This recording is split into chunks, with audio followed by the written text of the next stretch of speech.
40 साल के बाद कोई प्रधानमंत्री आया और Wow, you have done a great service.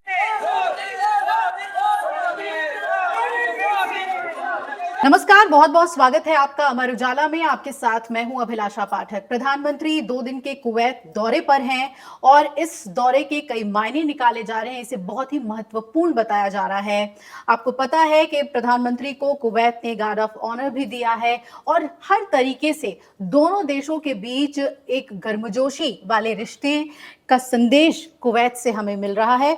इस पर ज्यादा चर्चा करने के लिए और ज्यादा किस तरीके के सामरिक रिश्ते आने वाले दिनों में कुवैत के साथ भारत बनाएगा, इस पर एक इंसाइट के लिए हमारे साथ रक्षा विशेषज्ञ कमर आगा जुड़ गए हैं। उनसे बातचीत करते हैं। सर, बहुत बहुत स्वागत है आपका इस लाइव में। सबसे पहले आपसे हम यही जानना चाह रहे हैं कि भारत का कुवैत पहुंचना और प्रधानमंत्री जिस तरीके से वहां के भारतीय लोगों से मिल रहे हैं और ये बताने की कोशिश कर रहे हैं कि कुवैत के निर्माण में भारतीयों का एक बड़ा योगदान है।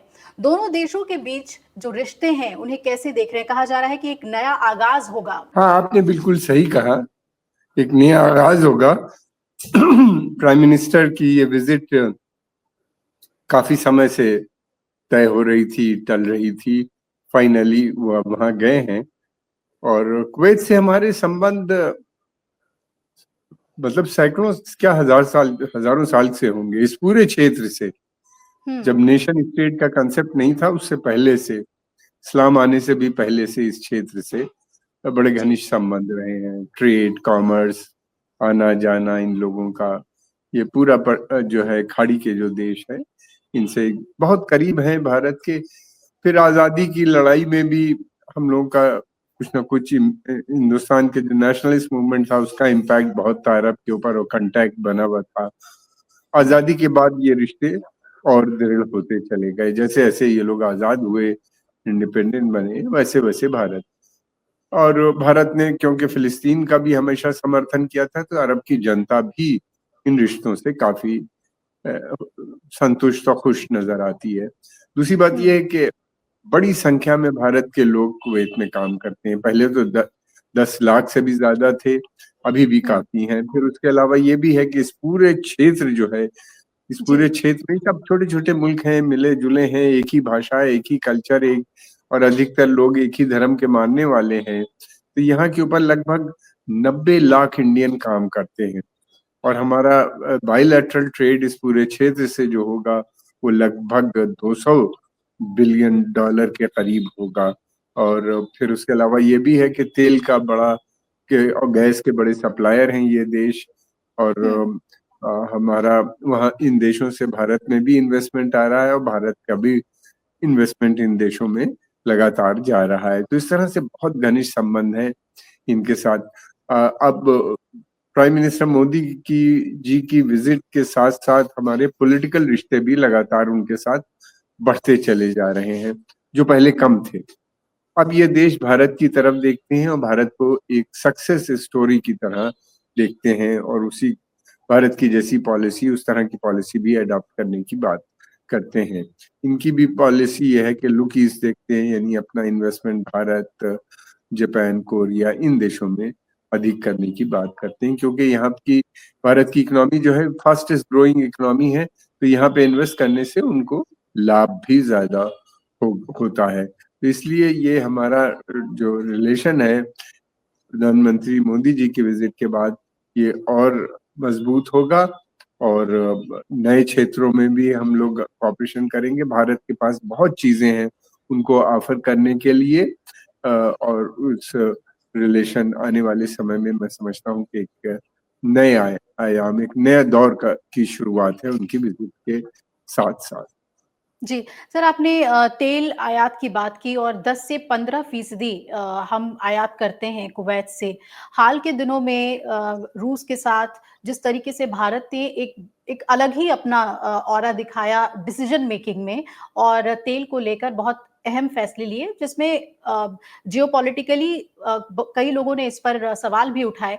अब कुवैत के साथ और जब खाड़ी देशों के साथ तेल की बात आती है, आयात करने की बात आती है, क्या लगता है आपको कि जो समझौते होंगे उसमें कुछ बहुत ही लैंडमार्क होगा तेल आयात को लेकर? कुवैत को किस तरीके से देखते हैं आप निर्यातकों में, तेल निर्यातकों में? देखिए, कुवैत छोटा मुल्क है और वहां हम्म, से हमारा तेल आपने जैसे बताया 10% के करीब आता है।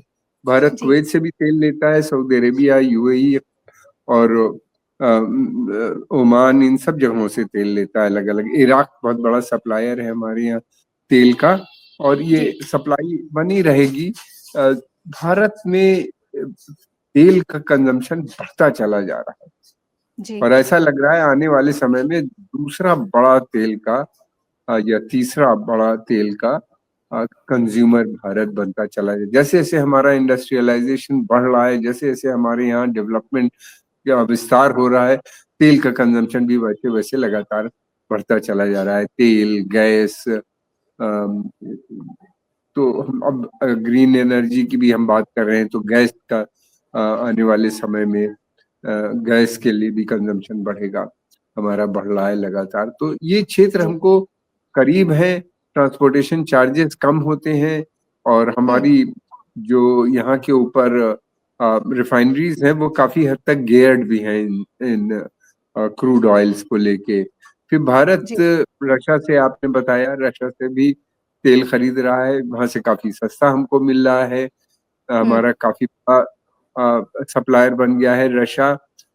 और दूसरी बात यह है कि भारत की जो पॉलिसी है वो भारत अपने हित में काम करता है, तो उसका हित इस पर डिमांड करता है कि वो हम्म। रशिया से भी तेल ले, क्योंकि सस्ता वहां पे मिल रहा है और भारत की इंडस्ट्री को जरूरत भी लगातार बढ़ रही है हमारी।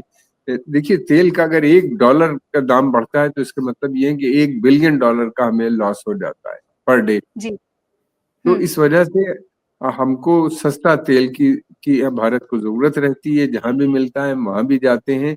और जो हमारे ट्रेडिशनल सप्लायर हैं खाड़ी के देश, उनसे भी हम लगातार खरीदते रहते हैं।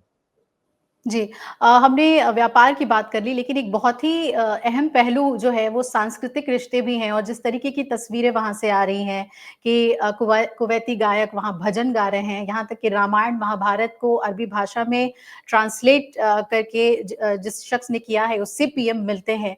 जो सांस्कृतिक रिश्ते हैं उसे आप कैसे देखते हैं? क्योंकि हमने हमेशा देखा है कि खाड़ी देशों का झुकाव जो है वो पाकिस्तान की तरफ ज्यादा रहा, लेकिन अब वो एक शिफ्ट नज़र आ रहा है बहुत ही प्रोमिनेंट तरीके से। बहुत प्रोमिनेंट शिफ्ट है।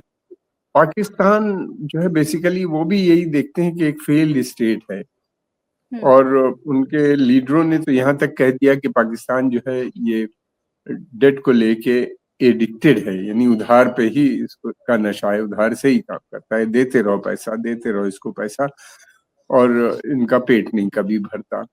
और भारत को वही देखते हैं, जैसे मैंने पहले बताया कि एक सक्सेस स्टोरी है, वहां पे इन्वेस्ट करने से उन्हें फायदा है। दूसरी बात ये भी है कि एक बड़ा बदलाव पूरी दुनिया की राजनीति में आ रहा है, उससे हुँ। ये देश भी काफी हद तक जुड़े हुए नजर आते हैं उस बदलाव से। और वो बदलाव का सबसे बड़ा कारण ये है कि भारत की इकोनॉमी और भारत के का में जो अमन शांति है, जो एक किसी भी डेवलपमेंट के लिए बहुत जरूरी होती है, किसी भी क्षेत्र के इन्वेस्टमेंट के लिए भी खास तौर से बहुत इंपॉर्टेंट होता है कि आप जितनी सिक्योरिटी, स्टेबिलिटी, पीस है मुल्क के अंदर, ये सारी चीजें भारत के अंदर हैं। भारत के अंदर एक बहुत बड़ा क्लास है जो कंप्यूटर से भी है, अंग्रेजी भी बोलता है, बहुत टेक्निकल क्लास भी है, हाईली स्किल्ड है। और तो इस वजह से वो देखते हैं कि सस्ता लेबर है compare to Europe and America के। और सबसे बड़ी बात ये भी है कि वो जो है बहुत सिंसियरली काम करता है। वर्क कल्चर भारत में बहुत पुराना है। गौरतलब बात यह है कि भारत में इंडस्ट्री, जैसे ही यूरोप में रेवोल्यूशन, इंडस्ट्रियल रेवोल्यूशन आया, उसके कुछ ही समय के बाद भारत में भी अंग्रेजों ने मिलें लगानी शुरू कर दी, क्योंकि उस समय भी यहाँ पे पहले कारखाने होते थे छोटे छोटे, और जो हैंडीक्राफ्ट, हाथ से काम होता था जहाँ पे, वो वर्कर था डिसिप्लिन, तो वो मिल में ज्वाइन करके उसने एक अपने को जल्दी एक नए कल्चर में अडॉप्ट कर लिया। तो यहाँ पे बहुत सी मिलें आई, सस्ता लेबर था, खनिज पदार्थ भी अवेलेबल थे यहाँ पे। तो इस वजह से हमारा बहुत पुराना जो है रिश्ता है इंडस्ट्री के साथ, तो इतना बहुत कम होता है, खासतौर से जो ग्लोबल साउथ के देश हैं या डेवलपिंग नेशन के। इस वजह से उनको देखिए, दोस्ती तो तभी होता है जब दोनों को फायदा हो। जी भारत से रिश्ते बनाने में दोनों का बहुत फायदा, उनको भी बहुत फायदा नजर आता है, हमको भी नजर आता है। सांस्कृतिक क्लोज हैं बहुत, वो हमको बहुत अच्छी तरह से हमारे रहना सहना हर चीज को जानते हैं। कल्चर, हमारी फिल्म इंडस्ट्रीज वहाँ बहुत पॉपुलर है शुरू से, राज कपूर साहब के जमाने से। और फिर उसके अलावा ये भी है कि हमारा वहाँ पे आना जाना हमेशा बना रहा, ट्रेड लिंक रहा, तो वो भारत को बहुत अच्छी तरह से जानते हैं और उनको फायदा भी नजर आता है यहाँ से बनाने में। तो सांस्कृतिक रिलेशंस भी हैं, एजुकेशन के लिए भी भारत बहुत आते हैं, कुवैत से लोग पढ़ने, खासतौर से पूना में, बॉम्बे में और दूसरी जगहों पे भी जाते हैं। न केवल वहाँ के बल्कि अब तो सऊदी अरेबिया और दूसरी जगहों से भी भारत में पढ़ने के लिए बड़ी संख्या में लड़के आने लगे हैं। वो लोग स्कॉलरशिप्स भी दे रहे हैं, इंडिया में भेजते हैं पढ़ने के लिए और भारत भी उनको इनकरेज करता है। हमारा मेडिकल फैसिलिटीज हमारी, उसका इस्तेमाल वो लोग करते हैं। अरब देश से और इन जगहों से काफी लोग आते हैं यहाँ के हॉस्पिटल्स में एडमिट होने, और वो एक मेडिकल टूरिज्म भी है उनके लिए। वो आते हैं, इलाज कराते हैं, ऑपरेशन कराते हैं, यहाँ रहते हैं महीनों, और फिर उसके बाद ये लोग घूमते भी हैं भारत में। तो बहुत अलग अलग लेवल पे हमारे इनके साथ हैं, और संस्कृति भी जोड़ती है एक दूसरे से हम लोग को। एक और एक ये लोग अहम काफी बयान समय से, एक सेकेंड, ये लोग काफी समय से जो है रामायण और महाभारत के बारे में अवगत हो चुके हैं, इसलिए कि पहले भी ट्रांसलेशन हो चुका है, अरबिक में भी और पर्शियन में भी।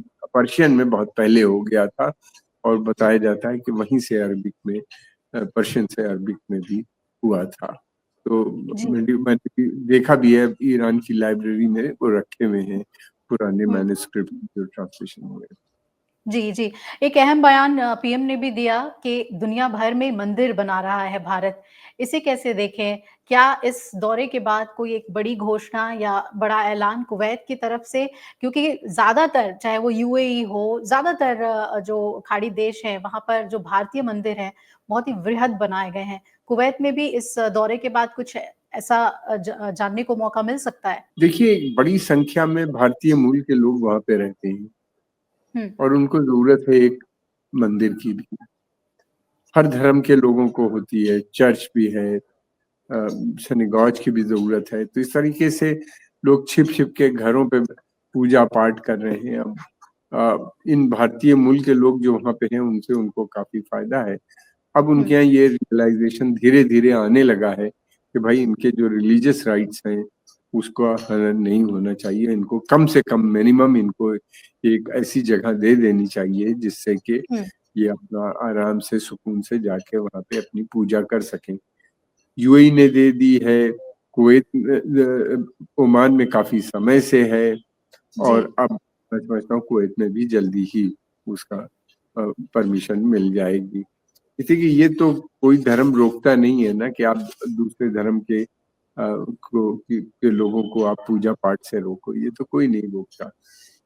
ये कुछ लोग होते हैं जो इस तरह की बातें करते हैं जरूर, लेकिन समझ में मैं समझता हूँ कि वहाँ की लीडरशिप को अब आ रहा है, न केवल मंदिर बल्कि चर्च और दूसरे धर्म के जो लोग हैं उनके लिए भी उनके यहाँ कंसिडरेशन हो रहा है। गुरुद्वारे की भी बातचीत चल रही है। कुवैत पर हमने विस्तार से चर्चा की सर।